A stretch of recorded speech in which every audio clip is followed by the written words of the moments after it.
हाँ बेटा चलो देखो, तो आ गए हैं सारे बच्चे, तो जल्दी जल्दी आ जाते तो सही रहता है।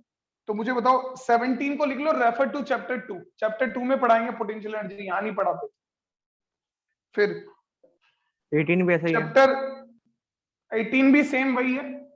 चैप्टर 2 19 18 भी ऐसा है। हाँ 18 19 भी भी same। ऐसा ही है, और 20 भी। 20 ऐसा फर्स्ट पार्ट है, सेकंड पार्ट तो हो गया था। हाँ 20 का फर्स्ट पार्ट, सेकंड पार्ट जो है वो सेकंड पार्ट। ठीक है बेटा। हाँ चलो देखो, तो सेकंड पार्ट क्या है बेटा कि electric dipole is placed in uniform electric field, its dipole moment p parallel to electric field, find the work done, the orientation of dipole for which torque acting on become maximum. तो orientation of dipole क्या होता है? 90 degree होएगा। Theta 90 degree. Theta 90। और आप ज्यादा अच्छा ये रहेगा, आप इलेक्ट्रिक फील्ड बना दो और यहाँ माइनस क्यू चार्ज रख दो और यहाँ पर प्लस क्यू चार्ज। ठीक है बेटा, इस तरह से डायपोल मोमेंट को दिखा दो आप, तो ज्यादा सही रहेगा। ठीक है, this is will be more correct 20, है ना। चलो अब बात करते हैं 21 की। 21 सर 18 19 का क्या हो गया? बेटा चैप्टर 2 में करवाएंगे वो, potential energy of dipole chapter 2 में। ठीक है, ये वो जहां से मैंने शीट बनाई वो थोड़ा कंफ्यूज है, इसलिए उसने चैप्टर 1 में डाल दिया है। ठीक है ना, ठीक है। यस सर सही है। हाँ ठीक है। अब देखो 21, a small metal sphere carrying a charge plus q is located at the center of the cavity in a large uncharged metallic spherical shell, है ना। ये एक स्फेरिकल शेल है।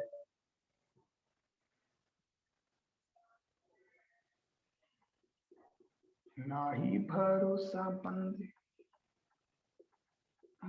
यहाँ पर ये, और यहाँ पर एक कंडक्टर रखा हुआ है और उस पर चार्ज है प्लस q, और बीच में क्या है बेटा एयर।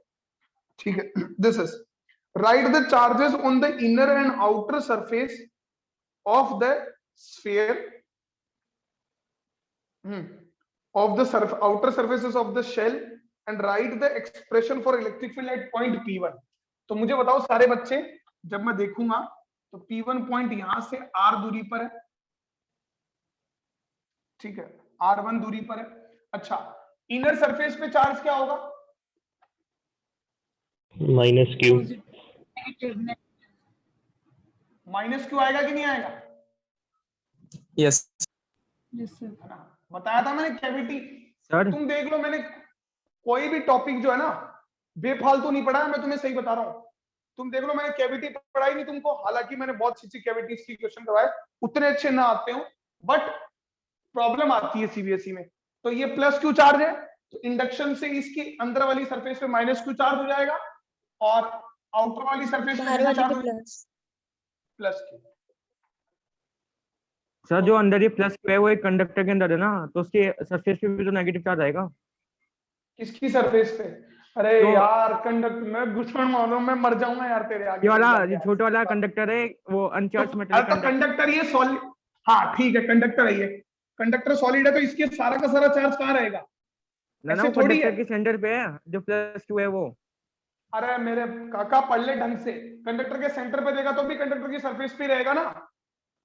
राइट द चार्जेस, हाँ, इस metal sphere located, charge q is located at the centre of the spherical cavity. ये कैविटी नहीं है, इस कैविटी के सेंटर पे ये कंडक्टर है, ऐसे बोला इसने। अच्छा अच्छा ठीक है ठीक है, ढंग से पढ़ लिया अगर थोड़ा सा। q, ये माइनस q, ये प्लस q, तो इनर पे माइनस q और आउटर पे क्या आएगा? Plus q। ठीक है, अच्छा अब आप मुझे एक बात बताओ, यहां से एक पॉइंट, अब बाहर की चीजें भूल जाओ, कोई मतलब नहीं है, यहां से एक पॉइंट पी R1, तो इस कंडक्टिंग स्फीयर के पॉइंट कहां लाई कर रहा है?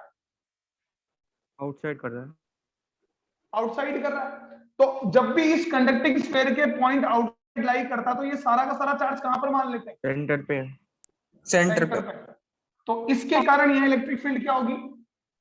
KQ/R²। KQ/R²। R1 square. R1 दी हुई ना बेटा, तो R1 स्क्वायर।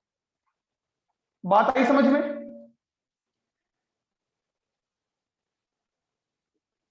हेलो?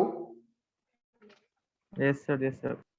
हाँ यस सर। देख लो, तो ये कैविटी की प्रॉब्लम है, तो ऐसा नहीं है कि कैविटी की प्रॉब्लम एग्जाम में नहीं आती, आती है, और इसीलिए मैं करवाई है मैंने।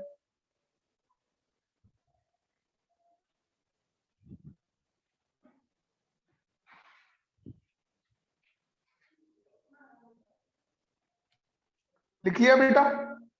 अब देखो आपको एक इंटरेस्टिंग चीज दिखाता हूं, आपको मजा आएगा, आपको लगेगा हाँ यार कितना मतलब क्वेश्चन रिपीट होते हैं बोर्ड में और किस तरह से चीजें एक जैसी होती है। देखो ध्यान से, अभी देखो 22 क्वेश्चन पढ़ा आपने, 22 क्वेश्चन, मिटा दो ये 21। Yes sir.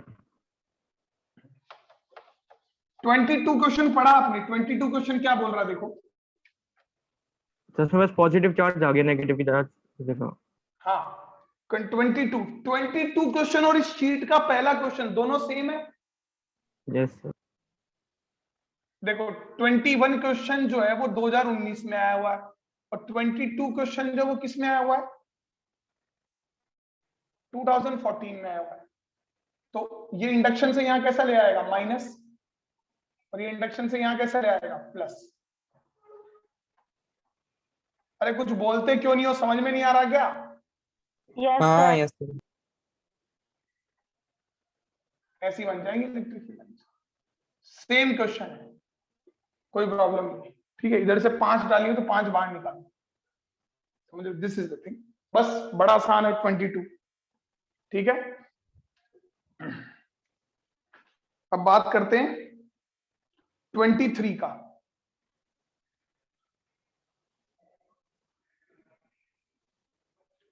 ट्वेंटी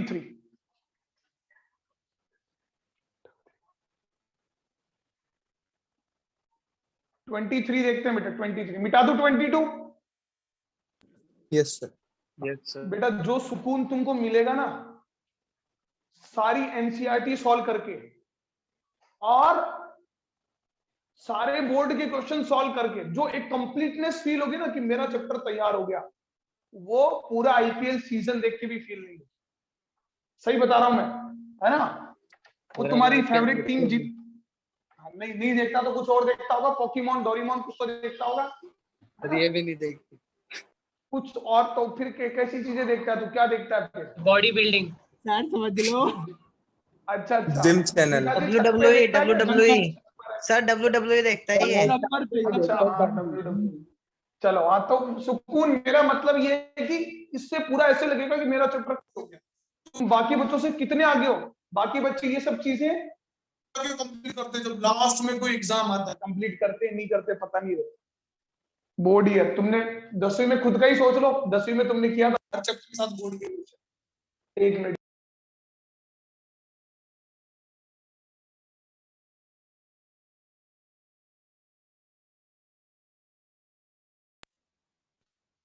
अब देखो समझना। तो अब देखो, तो 21 के स्मॉल में 22 है 23।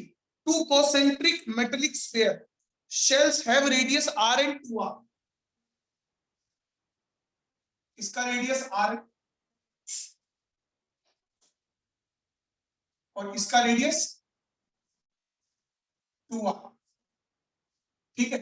अब वो बोल रहा है कि are given charge q1 q2, इस पर चार्ज q1 और इस पर चार्ज q2, और वो बोल रहा है कि दोनों की जो चार्ज डेंसिटी है sigma 1 is equal to sigma 2 है।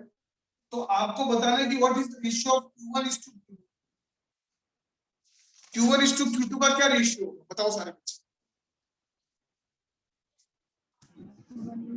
देखो बेटा, सिग्मा 1 क्या लिखोगे आप? इस पर चार्ज कितना है? Q1। q1। तो सिग्मा का फॉर्मूला क्या होगा? Charge upon area. तो सिग्मा 1 लिखोगे तो q1 अपॉन 4 पाई r स्क्वायर लिखोगे कि नहीं लिखोगे? हेलो? Yes sir. हाँ और सिग्मा 2 लिखोगे तो क्या लिखोगे? q2 अपॉन 4 पाई r की जगह क्या लिखोगे आप? 2R का स्क्वायर। 2R। तो और एक बार फिर से समझा दो, आज पता नहीं नेटवर्क नहीं आ रहा। नेटवर्क बेटा आज तक तेरे प्रॉब्लम, कोई बात नहीं, मैं रिकॉर्डिंग करता हूँ इसीलिए कई बच्चों की दिक्कत आती है। देखो क्या बोला गया कि जैसे दो स्फीयर है, एक का रेडियस r और एक का रेडियस 2r, तो एक पे चार्ज q1 और दूसरे पे q2 है, और बोला कि दोनों की चार्ज डेंसिटी बराबर है, और तो q1 बाई q2 का रेशियो क्या होगा, तो चार्ज डेंसिटी का फॉर्मूला होता है चार्ज अपॉन एरिया, मतलब उस सरफेस में जो भी चार्ज है और उस सरफेस का एरिया। ठीक है ना? ठीक है सर। तो मैं सिग्मा लिखता हूँ, इसका सिग्मा 1 है और इसका सिग्मा 2 है, तो q1 अपॉन 4 पाई r स्क्वायर और सिग्मा 2 q2 अपॉन 4 पाई r स्क्वायर। अब इसका रेडियस कितना है?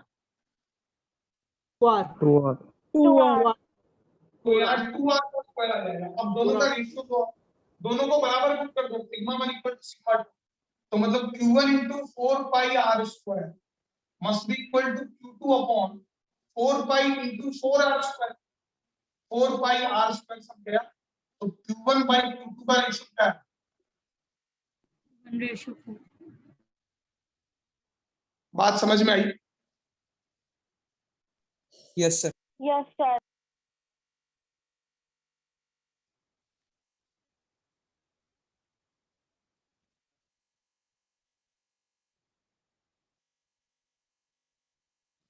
24 23 हो गए, 24 दोबारा चैप्टर 2 में करना, वर्क डन आ गया उसमें,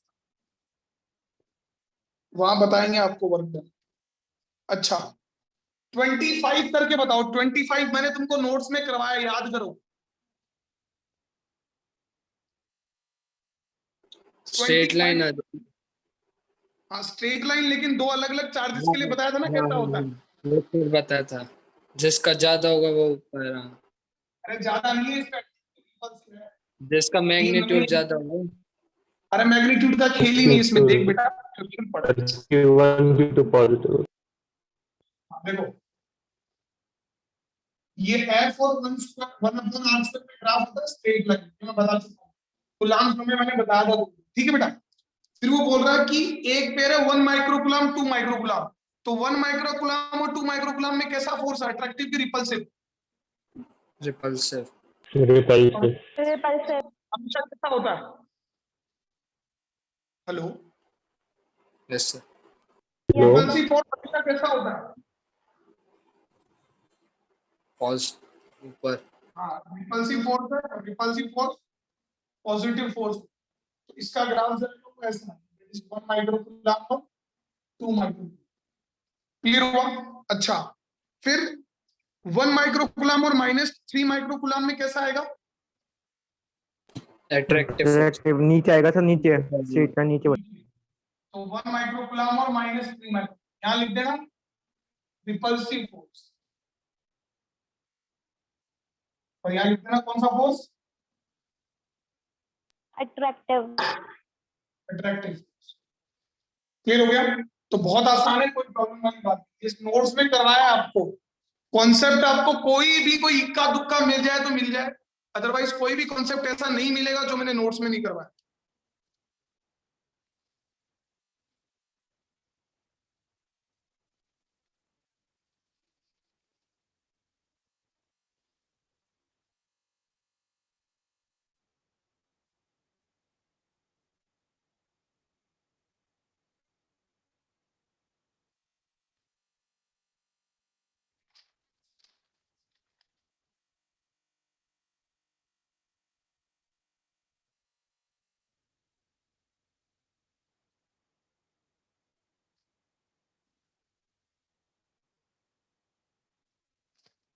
हो गया बेटा?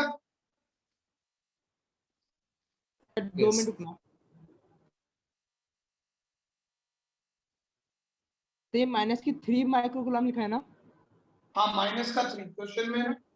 शीट का प्रिंट आउट भी निकाला हुआ तुम लोगों ने ना, लॉकडाउन लगा हुआ है, कहाँ से निकाला? निकालिए घर पे ही है। निकाल लिया सर। जिसने निकाल लिया बढ़िया किया, उसको अच्छा लग रहा होगा, नहीं निकाला तो चलो 26 देखो, 26 एनसीईआरटी का एग्जांपल है कि